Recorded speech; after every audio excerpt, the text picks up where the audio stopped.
It is the most scandalous thing I think I've ever read. Yeah, well, the stories are beginning to come out, and I think it's going to get worse, even worse. Really? There's still a lot more to come out. This sort of predatory behaviour really towards women is fascinating. And this is a story of him basically going on to a British Airways flight, being greeted by the air hostess, and she put out her hand, and he took it, swung her around, and so he was basically sort of grinding into her behind, and then practiced his golf swing with her, with a woman he'd never met before. I mean, his chat-up line when he was dancing with girls was to say, "What's it like to have a royal against your thigh?" Oh my God. You should try that. Andrew had a few dogs, but he didn't treat his dog very well at all. Yes, this is an extraordinary story which I got from a close member of the royal family who had witnessed this on one of Andrew's regular shooting weekends at Sandringham. And the dog, Black Labrador, I think called Bendrix, basically snatched a sausage roll, and Andrew kicked the dog in the head. Everyone was kind of rather shocked. Prince Philip was there, Princess Anne also, and nothing was said and done. So the guest reprimanded Andrew and said that's not the way to treat an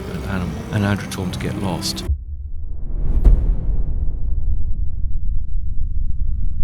33,000 emails sitting in a Buckingham Palace office for 5 years. Emails that, according to the historian Andrew Lownie, laid out exactly what the king's brother was doing as he flew around the world as a royal trade envoy. And the palace, Lownie says, did nothing with them, filed them, sat on them, let the years go by. Now, before you roll your eyes and think this is just another author chasing headlines, wait a second. This isn't some anonymous insider whispering down a phone line. Lownie is the man who wrote Entitled, the #1 bestseller that helped strip Andrew of his royal title, his HRH, even the very words Prince and Duke of York. Yeah, well, I think several bombshells. I mean, one is that he's been investigated for being inappropriate with a waitress at Ascot 20 years ago. There's stories coming out now that 33,000 emails were presented to the palace in 2020, highlighting his bad behavior abroad as an envoy. This is material that was actually leaked from one of his business associates, Jonathan Rowlands, who was on these trips with him. And this February,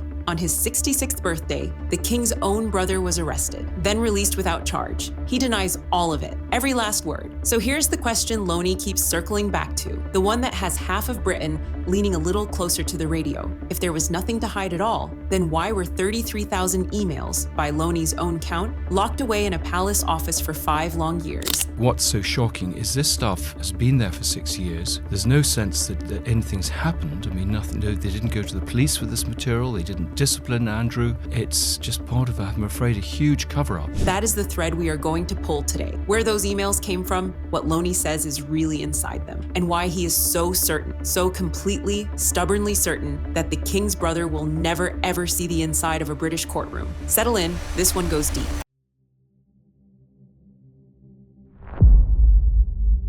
Let's get one thing straight before we go any further. It matters. Andrew Lownie is not a gossip columnist. He is a historian, a fellow of the Royal Historical Society, a Cambridge man, a biographer who spent years fighting the British government through the courts just to get his hands on the Mountbatten papers. This is a man who reads the footnotes, who keeps the receipts. When a presenter put it to him that the book was just salacious tittle-tattle, Lownie didn't flinch. And I think the thing that people have always praised me for is meticulous research. Everything in this book is even double-sourced. I mean, every statement is backed up. I wouldn't be able to get it through the lawyers, and I think that's why it's been taken seriously. And here's the detail that should make you sit up. Andrew himself, a man who has lawyered up before, a man who knows exactly how a libel writ works, has not sued, not over the emails, not over the money, and not over a single one of the central claims in that book. Think about that for a second. The most watched fallen royal in a century, accused in print of all manner of things, and his answer is silence. Lownie has noticed, so have the lawyers.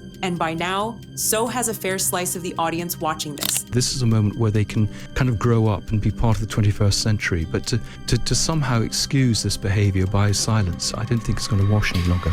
And remember, the public had already watched Andrew try to explain himself once, and it did not go well. In that now infamous 2019 television interview, he reached for an alibi about taking his daughter to a Pizza Express in Woking, and a curious story about a medical condition that meant he supposedly could not sweat. The nation watched, and the nation quietly made up its mind. So when Lownie turned up years later with documents instead of excuses, he was pushing on a door that was already halfway open. I had access to paper cuts, and this story has been going on. I mean, Andrew has been a menace since the 1980s. We've forgotten that. And I think this is, the journalism, literally is fish and chips tomorrow, and everyone forgets and moves on. I don't think we can really, all my books are about how there's a curated narrative that's shaped by rich and powerful people. And the role of the writer, the journalist, the historian is to try and dig into that and just try and create what is true rather than what is myth. Now, the book hasn't been perfect, and we are not going to pretend otherwise. A passage about Melania Trump was pulled, the publisher apologized, 60,000 copies recalled. Prince Harry's camp denied a claim about a row with Andrew. Fair's fair. We will name the wobbles where they exist. But on the spine of this story, the conduct, the money, the emails, the cover-up, Lownie has stood his ground, and nobody with standing has dragged him into a courtroom to make him take it back. That tells you something. The question is what?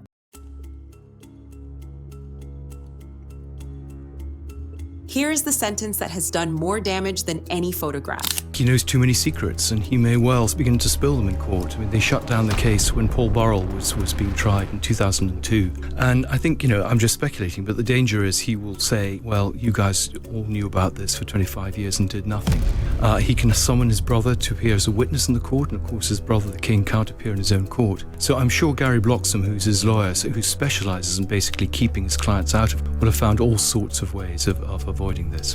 Andrew, Lownie argues, knows too many secrets. And that, he says, is the real reason the establishment is so desperate to keep this whole business out of a British court. The moment a man like that is put under oath, the moment a barrister starts asking questions in public, he might just start answering them. Lownie tells a tale that captures it perfectly. Whenever Andrew was cornered, whenever someone in the institution tried to rein him in, he had one move. One line. We all think back to the Burrell case and the Queen intervened at the last minute. The story that he'd taken stuff, that mementos, artefacts from the late Diana, Princess of Wales, and just before it came to court, because of course at that point the Queen is in charge of all the courts and can't be called as a witness, she said, no, we were aware of this, and it was dropped. Surely, we all know this legally. If it ever got to court or near court, Andrew would just say, I told my brother and I told the late Queen. And the whole thing falls down on its backside. And the whole thing, in Lownie's words, falls down on its backside. If that were true, if the family knew, if the institution knew, then this stops being the story of one disgraced man. It turns into the story of an institution that looked the other way. Now, I want to be careful here,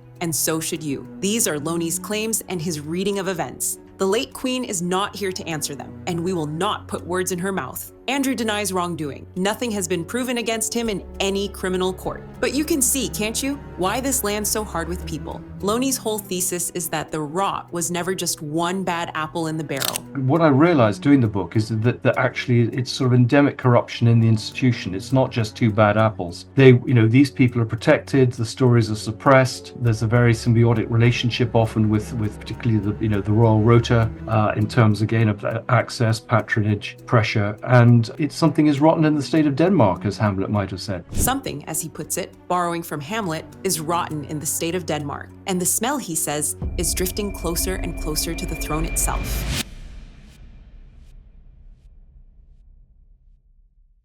So how does a man end up sitting on 33,000 emails worth of insurance? You have to follow the money, and the road, again and again, runs east. Back in 2007, Andrew sold his marital home, Sunninghill Park, a wedding gift from the late Queen. It had sat on the market for 5 years, unwanted. Then along came a buyer from Kazakhstan, the son-in-law of that country's then president, who paid £15 million.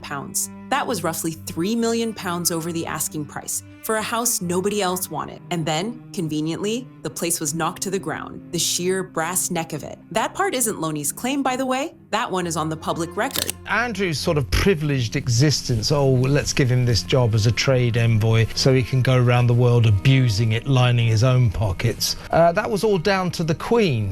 We all love the Queen, magnificent, remarkable woman, but boy, oh boy, was this oaf, this fool, this pompous awful man, her second son, that was her Achilles heel. He was her Achilles heel. She was wrong and weak about him. Then there is the matter the High Court did look at. A Turkish banker, a £750,000 payment routed to Andrew, described in court papers. Andrew paid it back, and the court papers stated there was no suggestion of wrongdoing on his part. That one is settled. But Lownie's wider point is the pattern. He argues that the man was made a roving trade envoy and used the role to open doors for himself. And here is the line that makes the kitchen table crowd put their tea down. Lownie claims that every single time Andrew's name surfaced in the Epstein affair, another honor, another bauble, another title seemed to land on his chest, as if the medals were a kind of armor. When Fergie was caught selling access to him on film for £500,000, that he actually continued as a trade envoy for another year after that. And every time he was named in the Epstein revelations, she'd give him another honor, make him a vice admiral, or give him the knight of something or other. And it was never just Andrew. The whole House of York has been buckling under the same weight. Last autumn, a private email surfaced in which Sarah Ferguson had once called Epstein a steadfast, generous, and supreme friend. Within days, the charities scattered. A children's cancer trust she had backed for 35 years. A hospice, one after another, all cut her loose. Honestly, you couldn't make it up. Then there is Pitchett Palace, Andrew's pet project for young entrepreneurs, which Lownie characterizes as a private company that stood to take a cut of the firms it put on stage. The case, for example, of him taking a £5 million commission for introducing a Greek water company in Kazakhstan. Nothing to do with promoting British trade. And I talked to countless diplomats who said, had a whole list of people he wanted to see who we felt were not appropriate for him to see. He did his business out of the embassy, didn't stay at the residence, because this allowed him to set up his separate meetings. One business partner has flatly denied any such arrangement, and we put that on the table too. Is it proof?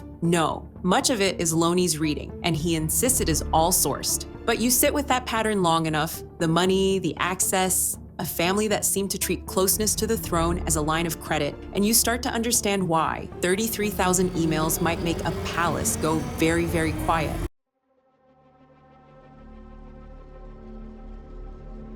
And then came the morning the silence broke. February the 19th, 2026, Andrew's 66th birthday. And instead of a card from the palace, he got a knock at the door from Thames Valley Police. He was arrested on suspicion of misconduct in public office, the first senior royal arrested in modern British history. Just sit with that for a moment. Held for around 11 hours, then released, under investigation, but not charged. The narrative is being created that he wasn't a paid employee, he wasn't an official, he won't get a fair trial, very hard to make these things stick, etc. And I think there's an obvious case here of a breach of the Official Secrets Act. He shared confidential information with another party who was not supposed to have it. I mean, it seems to be clear-cut. What triggered it? A trove of Epstein files released by the American authorities, which appeared to show that Andrew, during his stint as that trade envoy, had forwarded reports from his official overseas visits straight to Jeffrey Epstein. Confidential business, passed to a man like that. That is the thread the police are now pulling. And the sheer scale of what they are now sorting through is, frankly, staggering. The Americans released more than 3 million pages of Epstein material in a single drop, and buried somewhere in that mountain were those forwarded reports. Closer to home, the former Prime Minister Gordon Brown, the very man in Downing Street during Andrew's trade envoy years, confirmed he had handed a memorandum to several British police forces. So this stopped being a tabloid campaign some time ago. This is now a paper trail with the government's fingerprints on the cover sheet, and the king did not hide behind the walls of the palace. His response was 4 words: the law must take its course. There is a two-tier system, and I think what I'm finding is the king is saying on one hand, let the law take its course and we will cooperate, and on the other, I'm hearing of police protection officers being sent letters reminding them of their obligations of confidentiality. So this is all window dressing, it's performative, it's pretending that they're doing something, but of course they're just trying to shut the story down.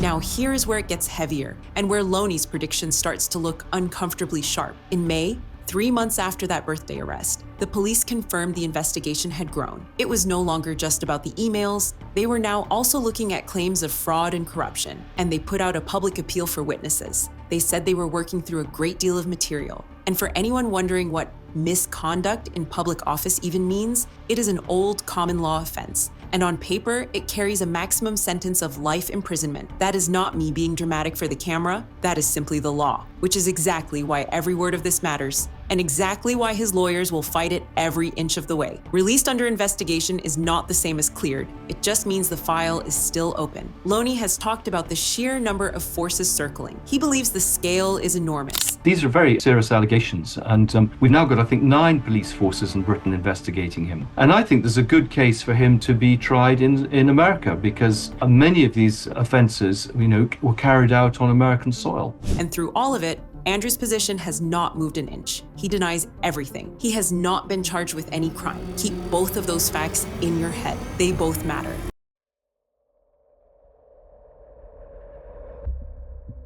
And this is the part that should give you pause. Whatever you make of the man, you have to wonder how on earth it ever got this far. Look at how fast it fell. In August, he was His Royal Highness, a prince, the Duke of York. By the autumn, the king had begun the formal process of stripping it all away. By November, it was done on paper. He was, and is, plain Andrew Mountbatten-Windsor. No prince, no duke. You have to go back to 1919 to find anything like it. Then they took the house. Royal Lodge, his home for 2 decades, surrendered. For years, he had clung to that lease, a 30-room mansion he was reported to pay almost nothing to live in. In the end, he gave it up, and in February, he packed and was driven out to Sandringham in the dark, like a man being quietly moved off the board, with the king now footing the bill for his exile. Parliament is even drafting a law to deal with the dukedom for good. The polling is brutal. By one measure, 3% of the public had a positive view of him.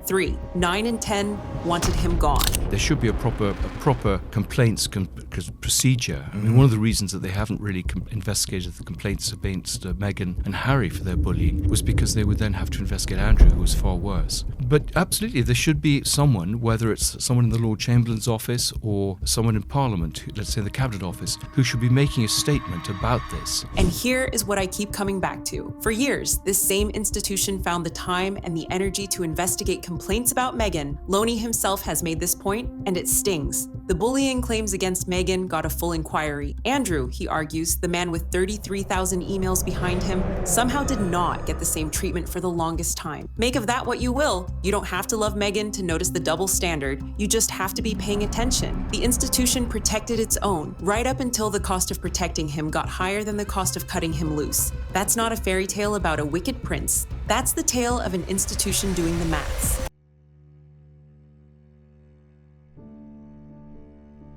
So we come back to where we started, the emails, the arrest, and Lownie's blunt, unshakable forecast. He does not think Andrew will ever stand trial in Britain, and in his telling, it has nothing to do with innocence. I think what's also interesting is we're now being pushed into the line of traffic, which kind of keeps the king out of it, because clearly if you raise questions about financial misdemeanors in the royal family, there's a danger that plastic bags with bits of money for cash for honours might be brought up. So trafficking, I think, is the way they're going to go. And I think Gordon Brown's intervention was very helpful. But of course, he's now been silenced. Now he's got a job in government. Lownie plainly doesn't believe in that. He thinks it is all about the spectacle. The establishment, he argues, simply cannot afford to put a royal in a witness box, under oath, with nothing left to lose and 40 years of secrets to trade. Lownie thinks the real jeopardy, if it ever comes from across the Atlantic, from the Americans, where the palace has far less control over the door. And that is the open wound at the center of this whole saga. Stripped of his title, driven out of the home he had lived in for 2 decades, arrested on his own birthday, and yet, as it stands tonight, not charged with a single crime, and still insisting he did nothing wrong. The question he now really has to go public on. This scandal is getting nearer and nearer to the crown. I think you're absolutely right. The Queen knew. The Queen was involved in the decisions to pay the hush money to Virginia Giuffre. So was Charles. When that story broke in The Sun, there was a sort of half-hearted sort of complaint by the crown. So I think this is really getting serious for them. They're on the ropes. Lownie says the scandal is creeping nearer and nearer to the crown.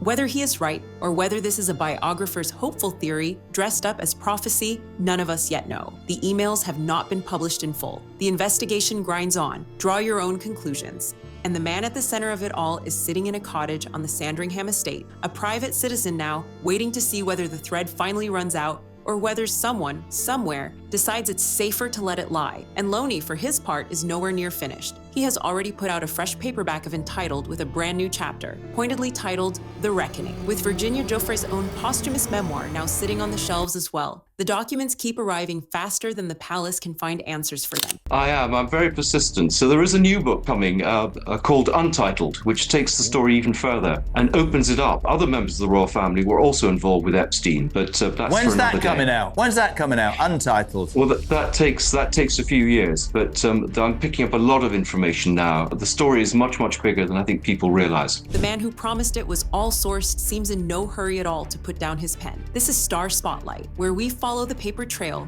name the source, and let you make up your own mind about what it all means. So here's my question for you, and I genuinely want to know. Should the palace throw the doors open and let all 33,000 emails see the light of day? Or do you think they'll do what they have always done and handle it quietly behind closed doors? Drop your verdict in the comments. I read every single one, and hit that like button. It genuinely helps this channel reach more people who care about these stories. Subscribe too. There's a lot more coming this week. The next chapter ships in a few days, and we're going deep on the one royal who keeps turning up at the edge of every Epstein document and somehow never makes the headline. You'll want to be here for that. Until then, honestly, keep your eyes on the quiet ones. They're the ones with the most to lose.